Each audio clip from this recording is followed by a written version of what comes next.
Then There's California, a podcast featuring members of the California State Senate Democratic Caucus in conversation about their legislative priorities, their lives, their opinions, and perspectives that help make California exceptional.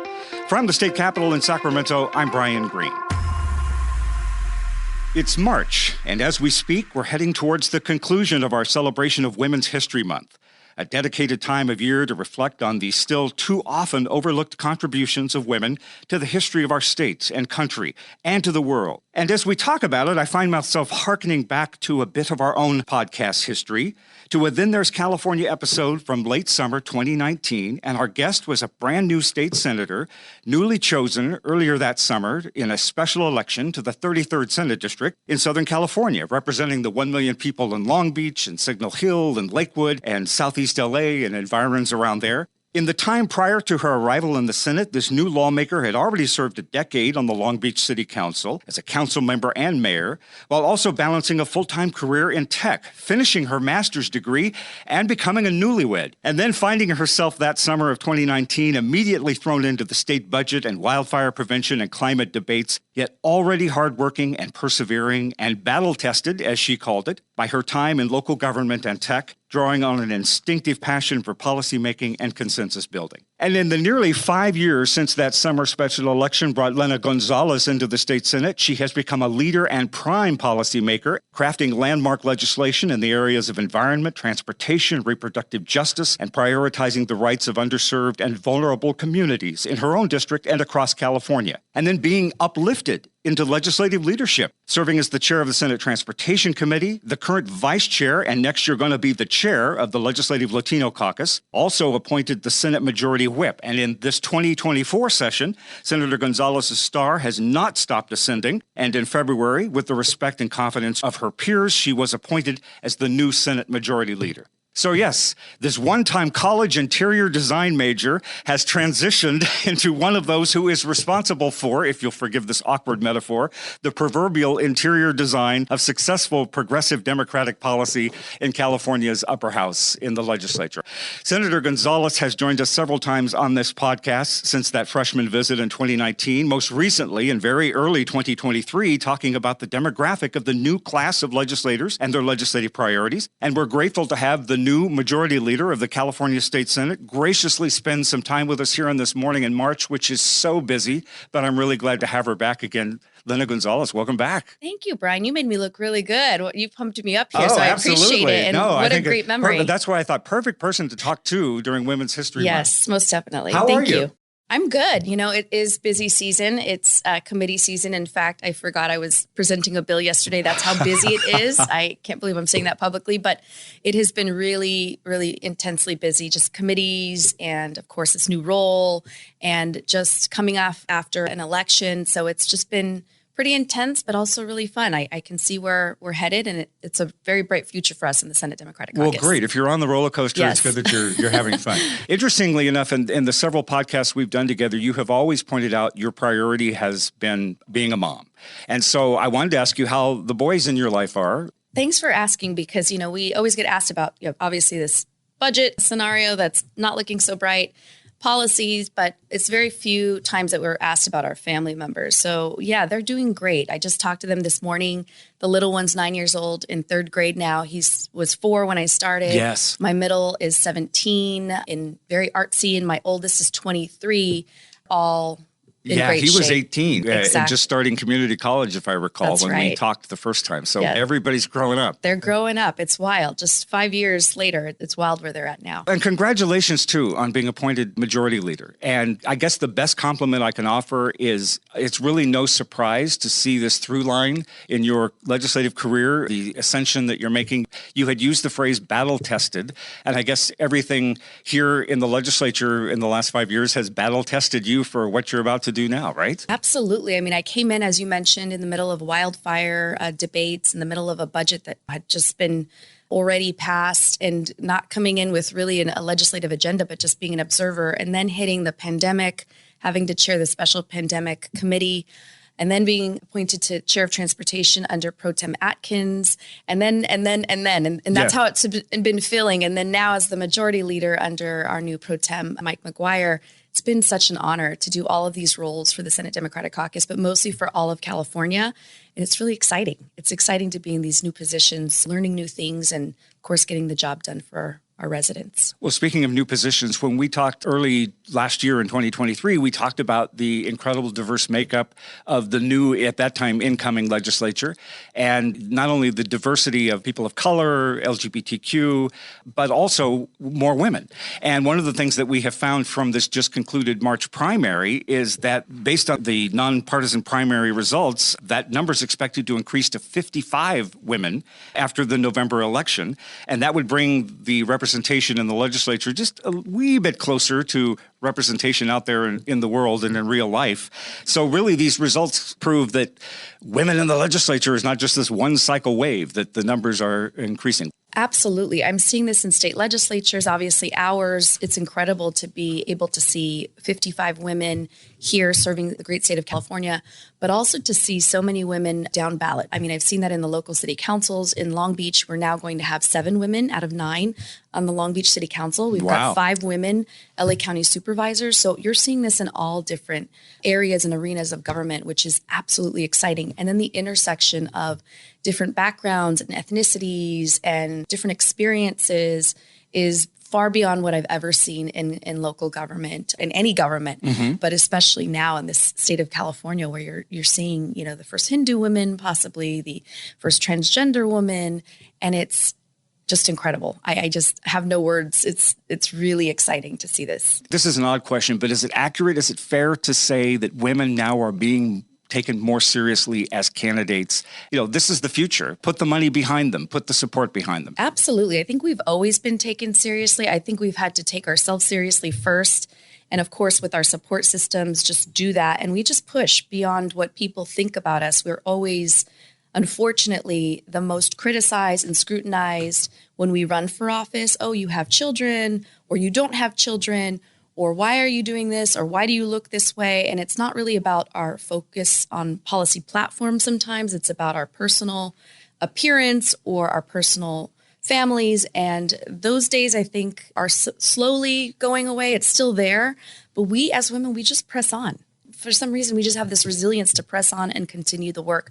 And that's what you're seeing here. And women have also been very successful. You're seeing them ascend, of course. Myself as majority leader, we have many women as assistant majority leaders in the state Senate Democratic Caucus with Senators Wahab and Ashby. You're seeing women in different positions like committee chairs in very high profile positions. So you're starting to see that our work, more than anything, is obviously being valued because we actually get into the work and do it, I think, the best. Absolutely. Sorry to my male counterparts. No, that's absolutely true. Well, talking about the work, as transportation chair for several years, you've had this agency and this bandwidth to focus on your policy priorities and the nexus of transportation and climate goals and pushing against the oil industry and also protecting as we mentioned, the vulnerable and underserved communities.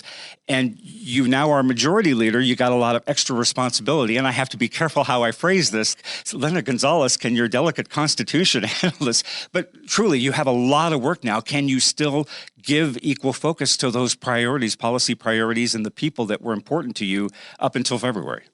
Yes, I will say that. It looks different. Obviously, I'll be looking at things a little bit more macro, but having the same passion and heart to ensure that underserved communities are center in my policymaking.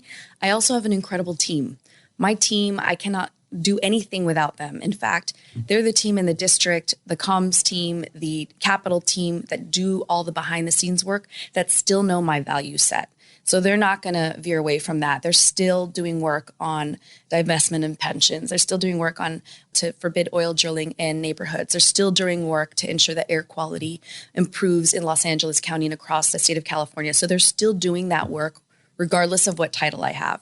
But for me, that is always front and center. So when I go back home, people know that even with this title, I still have to do the work of a senator, just like every other senator in this building, and I still have to come through for them. So it might look a little different. In fact, it might be even more beneficial for them, for me to be in this position, obviously, sure. for me to not just look at Long Beach and Southeast Los Angeles, but how can we take other great policy outcomes from different parts of the state and bring them back home? Actually, speaking of that work, I wanted to give a shout out to a couple of your bills related to those policy areas, the SB 1182, the Climate Resilient Schools Act, and then SB 1016, the Latino and Indigenous Health Disparities Reduction Act, examples of work that you are continuing to do even this year as a legislative leader. Absolutely. I've winded down the package because obviously that is what I have to do because I've got all of these extra responsibilities as majority leader. But again, the central push for me is ensuring that underserved communities are uplifted. So in SB 1182, it's really ensuring that we aggregate all of the good work that is being done to decarbonize our schools. We've got hundreds of thousands of square foot of school property here in the state of California, but so many of these schools are over 50 years old. They're antiquated, and we need to ensure that they're being decarbonized in a way that improves health quality for our most underserved communities across California. So that's what SB 1182 is. I got a great coalition with labor and the environment. The first time I think I've ever really seen the building trades and environment on the same page and really working to leverage federal dollars for this exact moment. And then, of course, our bill on ensuring that the data from CDPH, from our health department is accurate, and it disaggregates Latino data. Everyone thinks in some cases that the Latino experience, that Latinos are a monolith. We're not. Some of us are from El Salvador, from Mexico, some of us are from Puerto Rico, and some of us are indigenous. Many of us are indigenous. So how do we aggregate that data to ensure that we are providing the best health outcomes for especially our indigenous communities like Oaxaqueños and other communities that really feel like they don't have a voice or a space, and it's really valuable. That's great to hear. Yeah. To try to find that nexus between environment and Women's History Month, there was a PPIC poll released last year. I found it, I saw it, and my first thought was, I got to save this to bring this up with Lena Gonzalez the next time I talk to her. This PPIC poll said some 86% of women surveyed said addressing global climate change is a top concern, while only a little more than 3/4 of the men surveyed felt the same. And the poll shows that men are still more likely than women to dismiss climate issues as a serious concern. And this phenomenon even has its own little nickname. It's legit enough where they call it the eco-gender gap. And women in California active around climate change issues say they're still continuing to see this dynamic of women caring more than men about the environment firsthand. What do you think about this eco-gender gap? You think it's real? Do you see it? I see it and I don't, right? Because maybe I'm in a bubble here in the Senate Democratic Caucus where I see a lot of our male counterparts carrying really good climate legislation. I think of Senators Allen and Becker and Stern and Cortese who are doing this good work. But I also do believe that many women, especially the women of color here in the state Senate, are also carrying this really deep and impactful work. And those are Senators Limon and Senator Skinner. And, you see this good work happening and you're thinking to yourself, oh my gosh, it is a lot of women doing this.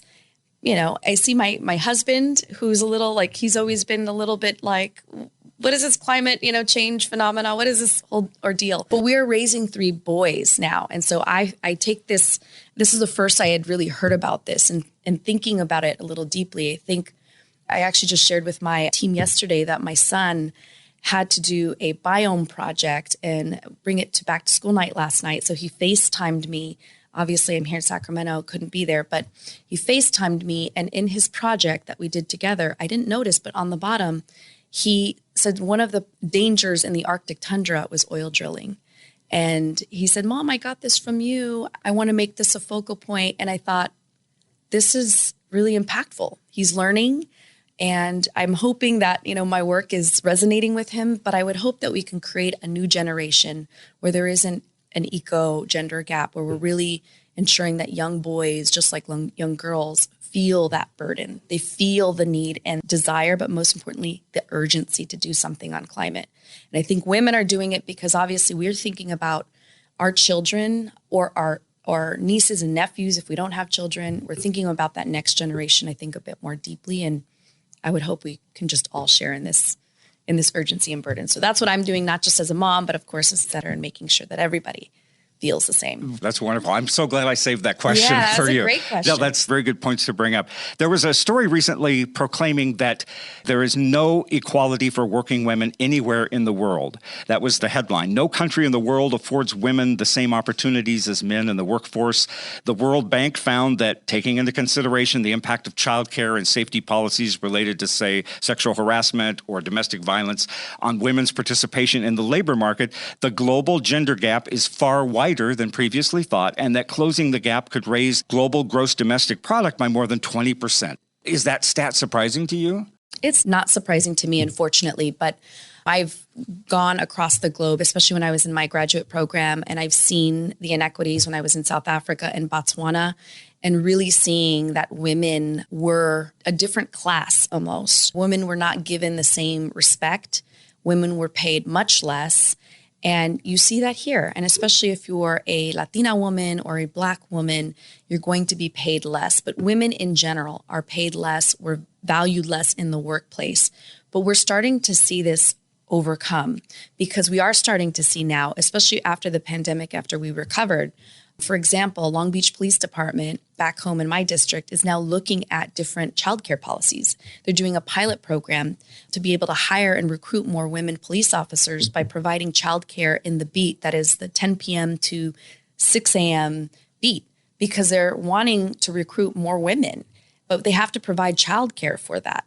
So we're a little late to the game in that, but I think industries and businesses and governments are now really starting to think of this vacancy problem they have. And now it's become, wow, it's hitting our pocketbook. Now it's affecting our return on investment and our GDP. And it's awful that it has to come to that. But I think we can learn a lot from this recovery period that we're in, that we do need women. We need to pay them more. We need to value them, provide childcare, and also ensure that policies are in place to protect them at the workplace. I mean, thinking of hotel workers that I've worked on, all of that. Well, I think indeed we talk about the importance of an equal paycheck, but it really is more than that, to your point, that it is a quality of life issue, whether it's childcare or sick leave, which we'll talk about here in a moment. And when we focus on earlier this month, Pay Equity Day, which some women have called the saddest day of the year, understandably, but we are seeing some changes on the ground, so to speak. We are seeing changes. We have to obviously do more. This is where a lot of the work that I like to do is workplace safety, and like the expansion of paid sick leave and ensuring that industry is not just there for themselves for profits, but really it makes good economic sense to invest more in your workforce, but most importantly for those that have not felt a part of that workforce, women, people of color. So how do we do that in a way that's mindful, but also regulated to support their best interest too? As we mentioned, you had a bill from this last year signed into law, SB 616, granting California workers 5 paid sick days per year. So this is an example from the legislative front, from your advocacy. Absolutely. It's, I think, a pivotal bill. You think, oh, we're just going to expand it out for 2 more days. Initially, we had 7 days that were on the table from the 3 days that the state of California has had over the last decade from 2014. But 5 days is where we landed. And just those 2 extra days, I have had so many people walk into my office and say, thank you. One gentleman came in and he said, I was recovering from cancer and had to go to radiation and chemotherapy. And to have those 2 extra days, you don't even know how impactful that is, Lena. And then women having to care for themselves or care for a spouse or care for a family member, and being able to have those 2 extra days, paid days, regardless if they're part-time or full-time, is really meaningful. So I'm hoping that that will help industry recruit more people. If they've just been at the 3 days status quo, that this will help in that space too. There was another report from the U.S. Department of Labor that unpacks a concept known as occupational segregation, or the division of men and women into different types of jobs. And the report noted that 93% of childcare workers are women, but women are only 2% of electricians. And the impact of occupational segregation is that the types of jobs where women are concentrated are valued less and paid lower wages than those where men are concentrated. So as someone who has worked in the tech world, was a leader in local government, who is a leader here in state government, to your point actually earlier, what do you think about that particular label, and is it legit? I think it does actually exist. I've seen this, of course, at Microsoft when I was there. I've seen this, obviously, with the constituents that have reached out to me. I've seen this in government, where you do see this difference in pay, and you just have to think, why is it that it's always women that are paid less, that feel valued less? And so I try to do everything that I can to ensure that my team is paid what they deserve, that when I'm talking about policies for hotel workers or grocery workers or those that feel the most underserved, that it's not just the policy that their workplace is safe, but that they can feel valued with their wages. And so that looks a lot of like what I do in this world in the state Senate, and what I've done when I was on the city council is uplifting those that feel the most underserved, which are mostly women and women of color. So it's no question. We still have a big hurdle to just sort of get to that place where we don't feel like it's a segregation. But I see a lot of good opportunity here. We've got a bill, SB 150, with Senators Durazo and Smallwood Cuevas and Cortese, and how to leverage federal dollars, IRA, Inflation Reduction Act, IIJA, the Jobs Act. How do we get those dollars into our largest infrastructure projects, offshore wind, and transportation capital projects for bus rapid transit, whatever that looks like on the capital front? How do we ensure that there's programs like Winter, which is women in non-traditional trades, that they are front of line to ensure that we get women on those jobs, whether they're electrical workers, whether they're operating engineers or Teamster truck drivers? What does that look like, and how can we get more women in those really high-paying roles with healthcare and all that good stuff? And so you're hoping that this new law can chip away at this occupational segregation, at least here in California? It should. We should not be investing our taxpayer dollars where it is disincentivizing industry, but also not providing some parity for women that feel like they could be in these opportunities too. So I think it's all the above. These are our public dollars. We should use them wisely, and we should start looking at the delta and how can we lessen that delta. And that's what the hope is for SB 150. Talking about Women's History Month, we cannot have a discussion about that without talking about the issue of reproductive rights. You have been so graciously candid in telling some of your story and why this issue is important to you in so many ways. And we have the high stakes facing us in this year's election and the circumstances facing women across the country who are fighting for their rights in the wake of the Dobbs decision a couple of years ago. And we're dealing now with this Supreme Court and conservative extremists in state governments across the country who are in the process of yanking American women back to the back alleys, forcing them to flee their own states to get access to reproductive services that thankfully we here in California can provide. So nearly 2 years since this Dobbs ruling, watching women's rights being stripped away by conservative zealots, often driven by religious doctrine. What is your assessment of reproductive rights for women, not just in California, but around the country circa 2024?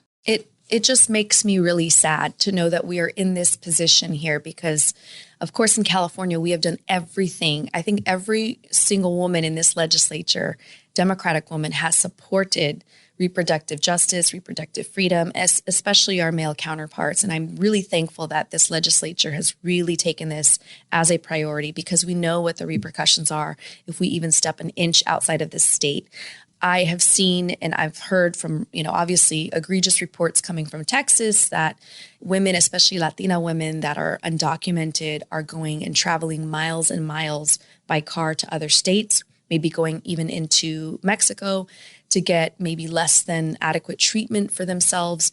And it's just really horrendous to see where we're at because their state has decided that they do not want to support a woman's choice for reproductive justice and freedom. And oftentimes, this is not them just choosing to have an abortion, which I believe is just fine. It's often for healthcare.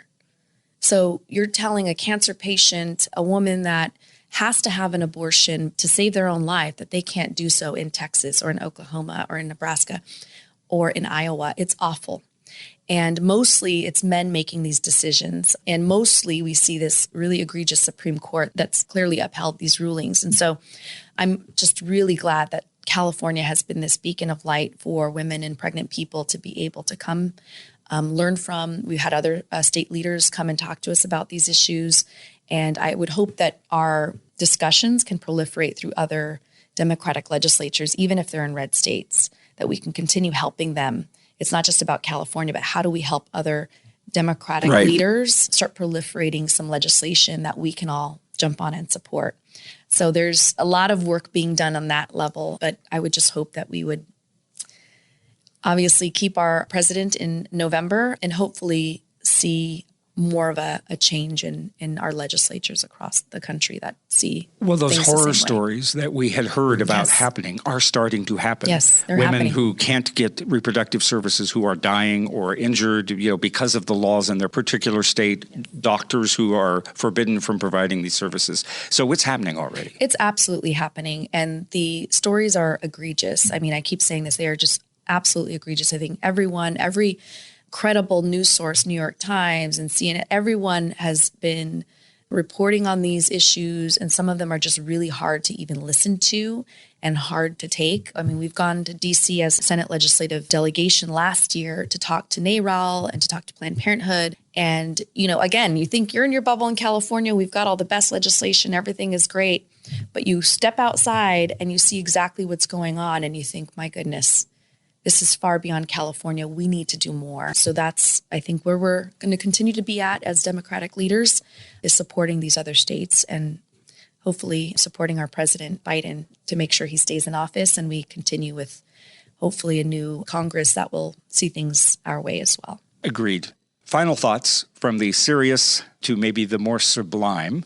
Have you seen Barbie yet? I have seen Barbie. Oh, good. It's Okay, great. glad to hear that. Yes. I just saw it a couple of weeks ago. Okay. So several people in my life like, what? You haven't seen Barbie yet?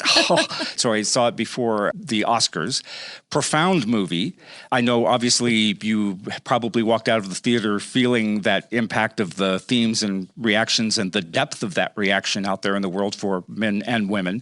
And nearly a year now after the movie was released, it's still provoking these strong reactions. What did you think of Barbie?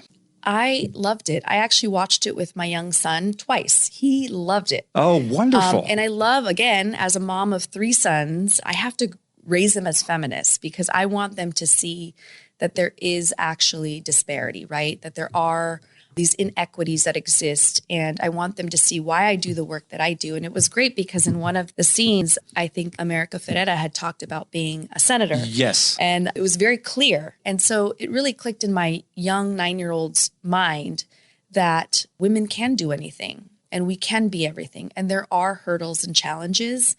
And I told him, the next president down the road can be a woman. And he, absolutely, Mom, and you're a state senator. And he just felt really empowered. And I get it in my perspective and lens as a state senator that's in this, but to see it through a young child's lens and to see him now going back to school and thinking that any little girl in his classroom can be anything. It's not just the boys, but all the little girls there can be anything.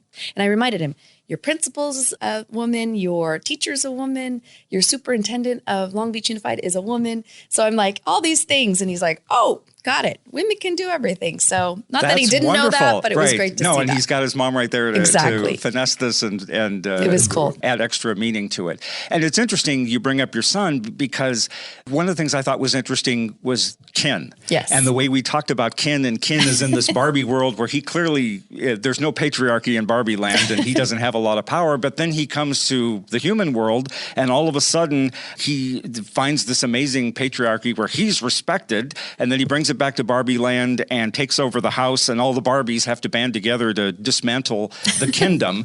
And part of me thought, why do we care about Ken's feelings? We've been worried about men's feelings in this patriarchy for centuries upon centuries. Why do we care? But then I saw the element of it that we have to bring the men along, the Kens in the world along, to understand what they're doing, how they can change things, and how they can uplift the so-called Barbies in their lives. That's right. And actually, that's a great segue. I have 3 Kens in my life. Well, actually 4 Kens with my husband.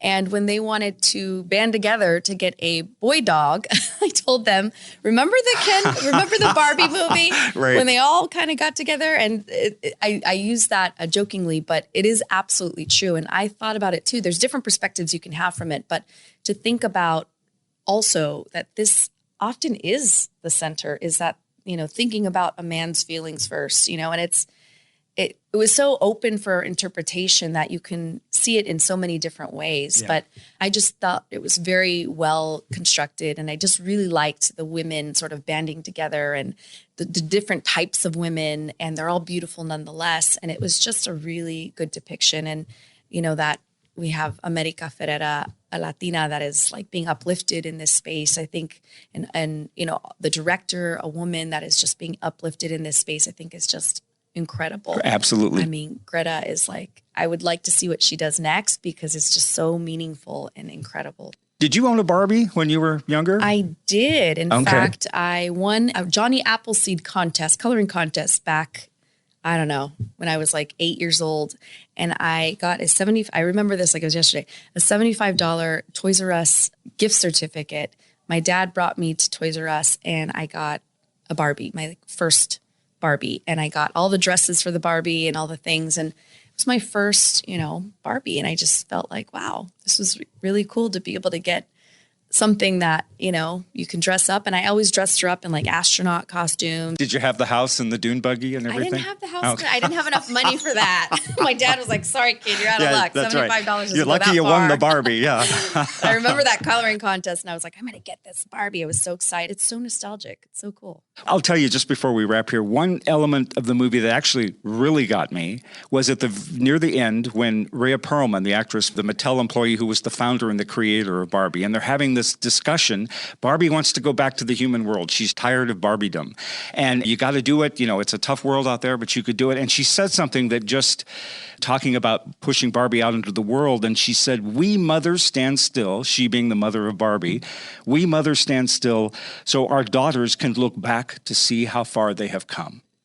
And, I think about that too. Your mom was in tech, and raising you and that metaphor of standing back and seeing your own children, your own daughter move forward. And while your mom obviously had a successful career and has done very well, looking back to say, I want even more for my own daughter. Yeah, I loved that scene as well because it really it was multi-generational in a sense that everybody had this place, right? Like my mom, like you mentioned, can watch this and say, wow, profound, to see my daughter now as the state senator and majority leader. And my mom's mom, my grandmother, to think coming over here and not thinking that her daughter would actually get to be in the corporate world, or et cetera, et cetera. So it's really cool to see that everybody feels like they were a part of that movie.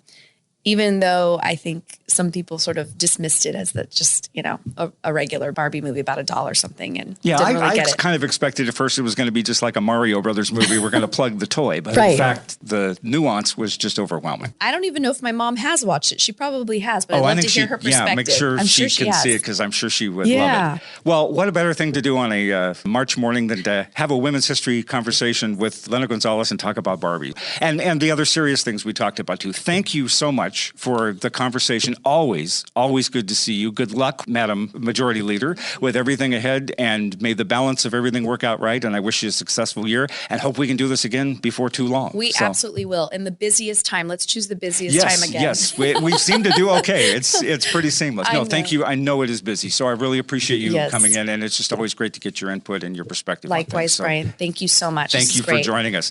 Lena Gonzalez, our state senator representing the 33rd Senate District in Long Beach, the vice chair of the California Legislative Latino Caucus, and the newly appointed Senate Majority Leader. That wraps this edition of Then There's California. We are proud to have technical and production assistance and support from John Roman, Ben Abaya, Brian Shadden, Michelle Baker, McClina Woods, and the graphic artistry of Tim Davis. I am Brian Green from the state capitol in Sacramento. Thanks for listening to Then There's California.